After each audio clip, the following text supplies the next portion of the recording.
नमस्कार दोस्तों, OCN network में आपका स्वागत है। मैं हूं ओमकार चौधरी। सबके जवान को जैसे लकवा मार गया है, जैसे सबने एक आपराधिक चुप्पी साधी हुई है।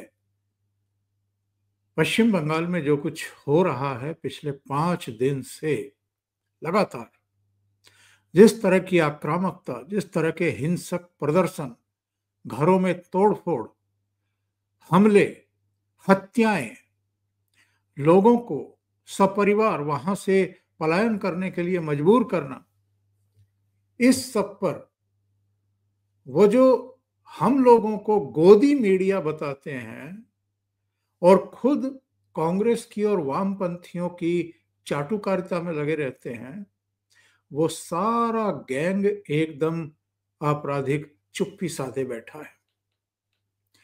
सारे चेहरों को याद कर लो, इनके चैनलों पर जाकर के देख लो। यूट्यूब चैनल्स की बात कर रहा हूं। रवीश कुमार हो, अभिसार हो, पुण्य प्रसून वाजपेयी हो, बरखा हो, जितने भी ये लोग हैं, सब, साक्षी जोशी हो, जितने भी ये हैं, इनके चैनलों पर जाकर के देखो। बंगाल में जो हिंसा चल रही है, जो तोड़फोड़ आगजनी हो रही है और हिंदुओं को टेरराइज करने की कोशिश हो रही है, उनको निशाना बनाया जा रहा है, उस पर ये लोग आपराधिक चुप्पी साध करके बैठ गए हैं। इन्होंने बांग्लादेश में जब हिंदुओं का कत्लेआम हुआ था, बर्बरता और क्रूरता हुई थी, उनके धर्म स्थलों को तोड़ा गया था, उनके घरों को तोड़ा गया था, उनके व्यावसायिक प्रतिष्ठानों में आग लगाई गई थी, और जब उनकी हत्याएं हो रही थी, उनकी माँ बहन बेटियों के साथ रेप हो रहे थे, तब भी ये लोग चुप्पी साधे बैठे हुए थे। ऐसे बहुत सारे मैं आपको घटनाएं गिना सकता हूं।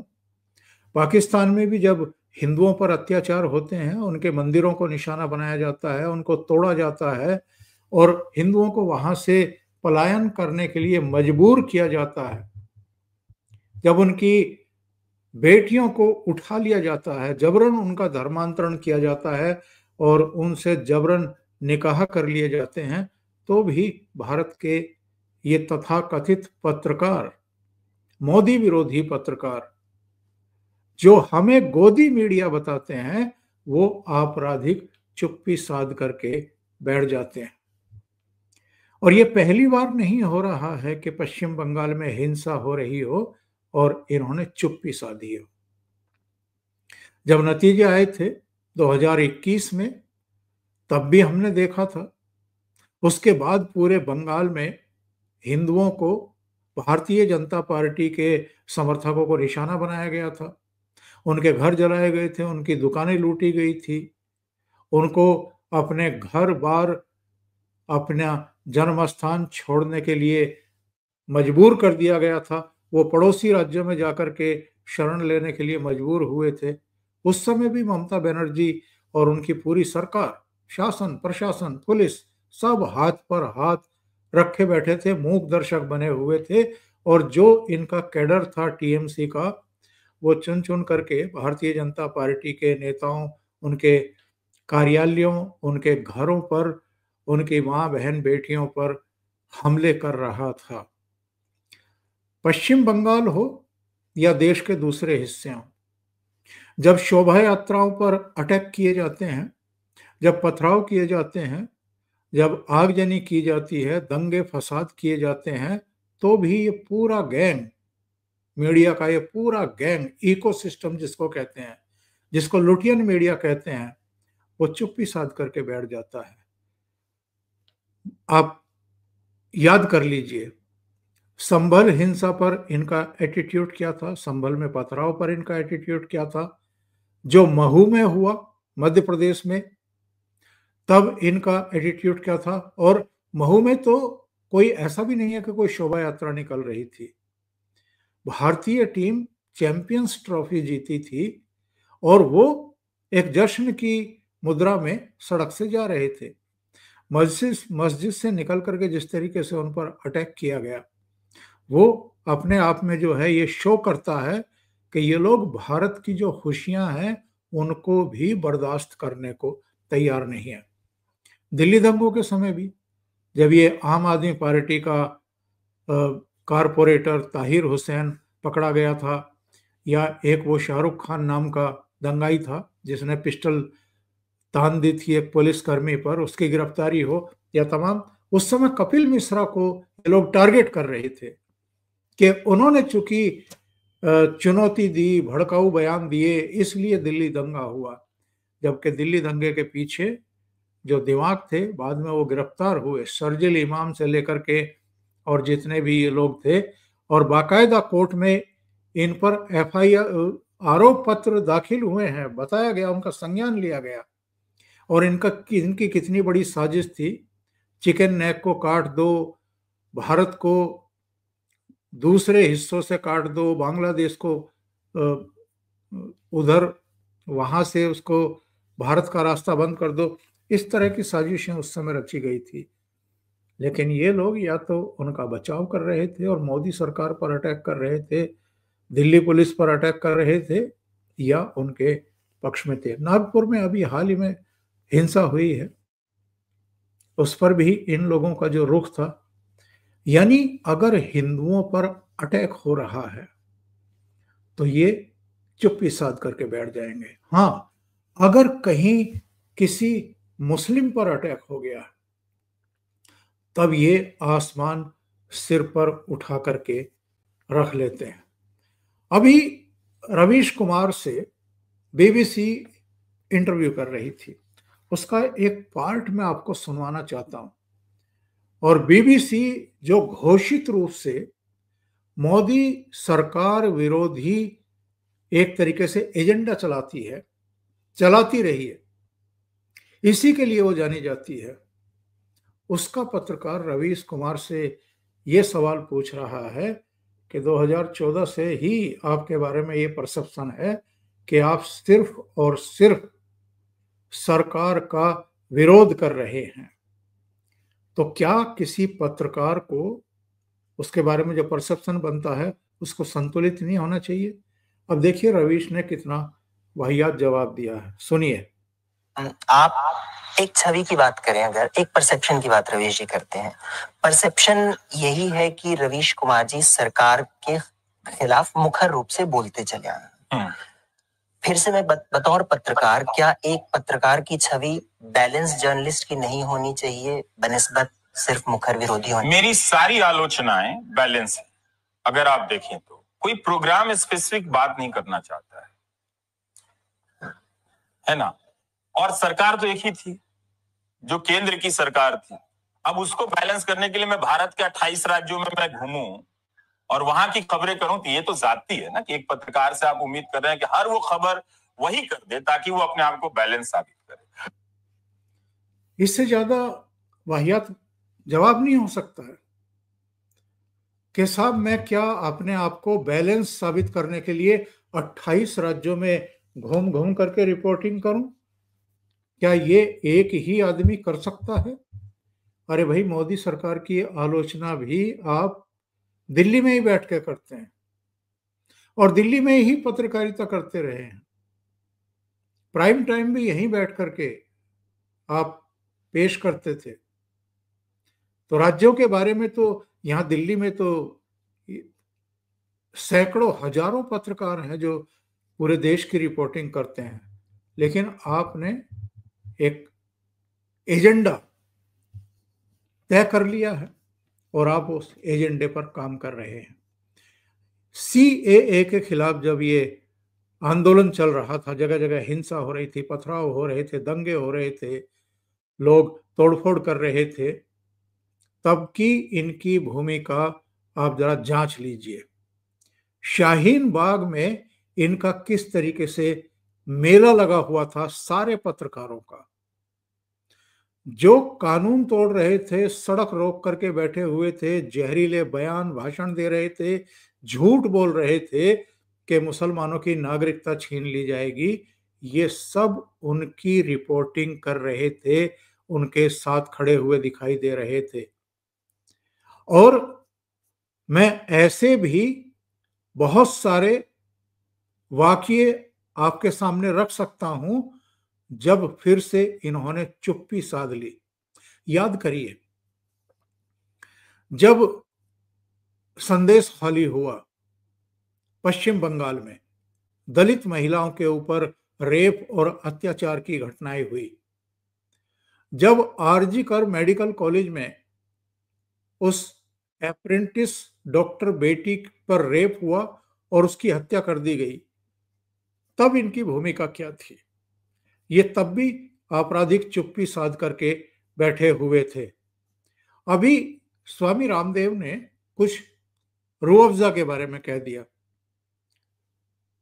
जो एक मुस्लिम फैमिली जिसको कंपनी को चलाती है, उस पर यह आशंका व्यक्त कर दी कि भाई ये थूक और मूत और तमाम जितने भी वीडियो आए हैं, उसके मद्देनजर आप जरा सतर्कता से फैसला करें कि किसको चुनना है, किसको नहीं चुनना है। ये जो लुटियन मीडिया के लोग हैं और ये जो कांग्रेस के भी नेता सुप्रिया श्रीनेश से लेकर के तमाम दूसरे लोग रूह अफ़ज़ा की बोतल लेकर के फोटो शूट करवा रहे हैं और सोशल मीडिया पर डाल रहे हैं। ये अजीत अंजुम से लेकर के तमाम दूसरे लोग, साक्षी जोशी, सब रूह अफ़ज़ा की बोतल लेकर के उनका प्रचार करने के लिए निकल गए हैं, क्योंकि स्वामी रामदेव ने उसकी आलोचना कर दी है और अपने प्रोडक्ट को पेश कर दिया है। जो भी भगवा वस्त्रधारी है, चाहे वो शंकराचार्य हो, चाहे वो जगत गुरु आचार्य लोग हों, चाहे स्वामी रामदेव हों, चाहे योगी आदित्यनाथ हो, जितने भी लोग हों, निरंजन ज्योति हों, साध्वी उमा भारती हों, तमाम जितने लोग, सबके खिलाफ ये लोग मुहिम चलाते हैं, सबको विलेन बनाने की चेष्टा में रहते हैं। जैसे इनको सनातन से, हिंदुत्व से, भगवा से, आरएसएस से, भारतीय जनता पार्टी से नफरत हो।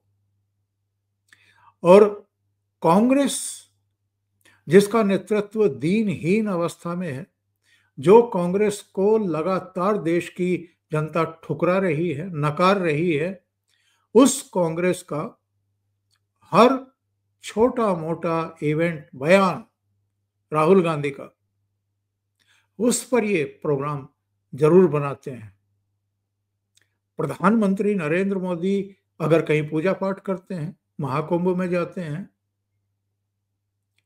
कहीं भी इस तरह के अनुष्ठान में शामिल होते हैं, वो चाहे उत्तर भारत में हो, दक्षिण भारत में हो, पश्चिम में हो या पूर्वोत्तर में हो, उस पर इनकी थ्योरियां चढ़ जाती हैं। और इफ्तार पार्टी में अगर बाकी लोग शामिल हो रहे हैं, इससे इनको रत्ती भर भी ऐतराज नहीं है। तो जो कुछ एक कांड हुआ था, ट्रेन में कोई सीट को लेकर के झगड़ा हुआ था, वो फरीदाबाद और बल्लभगढ़ के बीच में कभी हुआ था, और उसमें कुछ मारपीट हुई और मारपीट में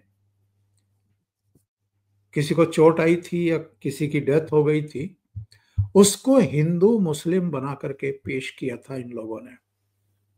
इसी तरीके से किसी के फ्रिज में कोई संदिग्ध गोमांस या इस तरह की चीजें मिली थी, वहां कुछ बवाल हुआ था, तो उसको भी मुद्दा बनाया गया था।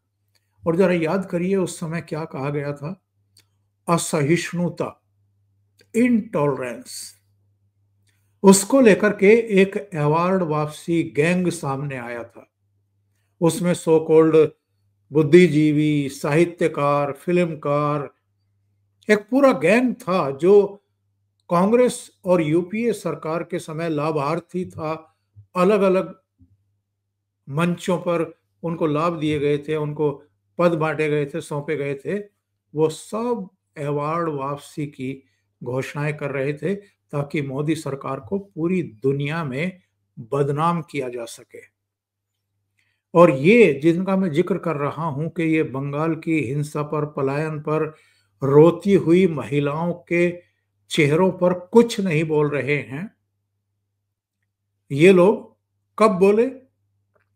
जब वो हिंडनबर्ग की फर्जी फेक रिपोर्ट प्रसारित की गई, जब पेगासस पर हंगामा हुआ, हंगामा कराया गया, पूरा सत्र जो है बर्बाद कर दिया गया, जब मणिपुर में 2 महिलाओं को नग्न करके उनके साथ रेप किया गया, ये खबर जो है वो दौड़ाई गई, तब ये लोग पूरा कैंपेन चला रहे थे मोदी सरकार के खिलाफ। जब बीबीसी ने इतने सालों बाद गुजरात के दंगों पर प्रधानमंत्री नरेंद्र मोदी की भूमिका पर 2 किस्तों में डॉक्यूमेंट्री चलाई, तब ये लोग किस तरह की भूमिका में थे जरा खोज करके देखिए। अडानी जो राग अलापते हैं राफेल को लेकर के, चौकीदार चोर है इसको लेकर के, जो कैंपेन राहुल गांधी का था, उसमें जरा इनकी रिपोर्टिंग देखिए, इनके वीडियो देखिए उठा करके। केजरीवाल की जब गिरफ्तारी हुई, महाराष्ट्र में जब अनिल देशमुख की गिरफ्तारी हुई, या नवाब मलिक गिरफ्तार किए गए, या बंगाल में पार्थ चटर्जी और उनकी महिला मित्र गिरफ्तार हुई जब 50 करोड़ से ज्यादा का कैश बरामद हुआ था, तब का जरा इनका देखिए। एक पिछले दिनों वीडियो वायरल हुआ जब ये प्राइम टाइम जो है पेश करते थे एनडीटीवी का, रवीश कुमार, तो ये कह रहे हैं कि यासीन मलिक साहब इस्लामाबाद से लाइन पर हैं क्या? यासीन मलिक साहब लाइन पर हैं क्या? ये